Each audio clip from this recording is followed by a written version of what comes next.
Assalamualaikum warahmatullahi wabarakatuh. Perkenalkan, nama saya De Ardila dari Lokal 5 KP1. Baiklah, tujuan saya membuat video ini yaitu untuk menyelesaikan tugas pada mata kuliah pengambilan keputusan, di mana saya akan menjelaskan materi tentang dua model analisis. Satu, yaitu problem tree analysis atau biasa disebut dengan analisis dengan pohon masalah.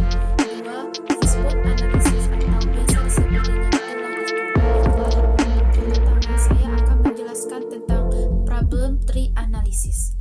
Problem tree analysis merupakan sebuah metode perencanaan berdasarkan kebutuhan. 3 tahapan dalam proses problem tree analysis. Ini adalah analisis masalah terkait dengan subjek, analisis tujuan, dan analisis strategi. Definisi dari pohon masalah merupakan suatu alat atau teknik pendekatan untuk mengidentifikasi dan menganalisis masalah. Analisis pohon masalah menggambarkan rangkaian hubungan sebab akibat dari beberapa faktor yang saling terkait. Baiklah, selanjutnya saya akan menjelaskan tentang konsep pohon masalah seperti gambar ini. Nah, pada konsep pohon masalah terdapat gambar pohon masalah, yaitu ada akar, batang, dan daun, di mana di dalamnya terdapat masalah, akibat, dan sebab. Model pohon masalah. Model pohon masalah ini tentunya dapat diterapkan apabila sudah dilakukan identifikasi dan prioritas masalah.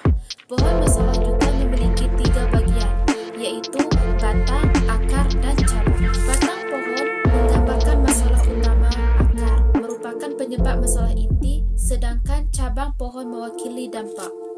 Selanjutnya, ada juga yang namanya langkah analisis, yaitu 1. Mengidentifikasi dan merumuskan masalah utama. 2. Menganalisis akibat atau pengaruh adanya masalah utama yang telah dirumuskan pada poin 1. 3. Menganalisis penyebab munculnya masalah utama. 4. Menganalisis lebih lanjut penyebab dari penyebab level pertama. 5. Demikian seterusnya, analisis dapat dilakukan sampai dengan level ke-5. Baiklah, kita masuk ke materi kedua, yaitu tentang fishbone analysis. Fishbone analysis adalah sebuah metode yang digunakan untuk membantu memecahkan masalah yang ada dengan melakukan analisis sebab dan akibat dari suatu keadaan dalam sebuah diagram yang terlihat seperti tulang ikan. Faktor-faktor penyebab utama yang mempengaruhi kualitas pada fishbone analysis terdiri dari mesin, manusia, metode, bahan produksi, pengukuran, dan lingkungan. Metode sederhana yang dapat digunakan untuk menelusuri penyebab suatu permasalahan terjadi, melibatkan partisipasi semua orang. Dasarnya adalah prinsip bahwa pemikiran yang bersumber dari orang banyak lebih baik dari satu orang. Fishbone analisis kedua yaitu dinamakan diagram tulang ikan karena bentuk dari diagram ini seperti tulang ikan dengan permasalahan sebagai kepalanya dan penyebab-penyebab yang ada sebagai duri-durinya. Fishbone analisis dapat berfungsi sebagai catatan penelitian, seperti karena setiap kemungkinan yang kita temukan sebagai penyebab terjadinya permasalahan akan dituliskan di salah satu duri. Dengan demikian, fishbone ini tergantung dari penguasaan wawasan, pengetahuan, dan teknologi yang dimiliki. Oleh karenanya, sebaiknya diagram tulang ikan ini diletakkan pada lokasi yang mudah terlihat bagi semua sehingga semua orang dapat berpartisipasi. Kemudian, ada 4 kategorisasi penyebab, yaitu 1. Tergantung dimensi mana yang akan dipakai. 2. Tergantung pada permasalahan yang akan diuji. 3. Biasanya mengacu teori. 4. Masing-masing penggolongan bisa di-breakdown lagi ke dalam diagram tulang ikan di mana yang menjadi permasalahan adalah kelompok-kelompok tersebut. Kemudian ada langkah penyusunan diagram Ishikawa. 1. Menggambar sebuah kotak pada ujung kanan tengah. Di dalam kotak ditulis masalah yang ingin diatasi. 2. Menggambar sebuah panah horizontal yang menuju pada kotak tersebut. 3. Menulis nama kategori penyebab di atas dan di bawah garis horizontal. Keempat, menggambar rincian data penyebab dari setiap kategori.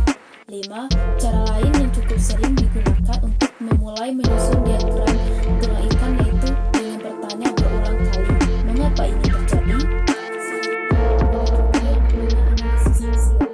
Seperti capaian akhir adalah adanya kesepakatan atas sebab-sebab yang paling utama dan paling mungkin terjadi. Tanyakan mengapa hal tersebut adalah sebab yang paling mungkin terjadi. Jika sudah tidak dapat menjawab lagi, maka itulah sebab pokok yang mungkin dapat mengakibatkan permasalahan terjadi. Di dalam fase analisis, ada juga yang namanya stream analysis. Stream analysis ada 5. Pertama, identifikasi masalah pada masing-masing dimensi. Kedua, identifikasi hubungan masing-masing masalah yang ada.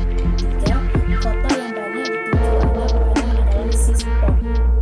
4. Kota yang menjadi awal banyak anak panah adalah core problems. 5. Core problem adalah isu strategi yang perlu jadi fokus perhatian. Mungkin hanya inilah yang dapat saya sampaikan tentang materi problem tree analysis dan fishbone analysis.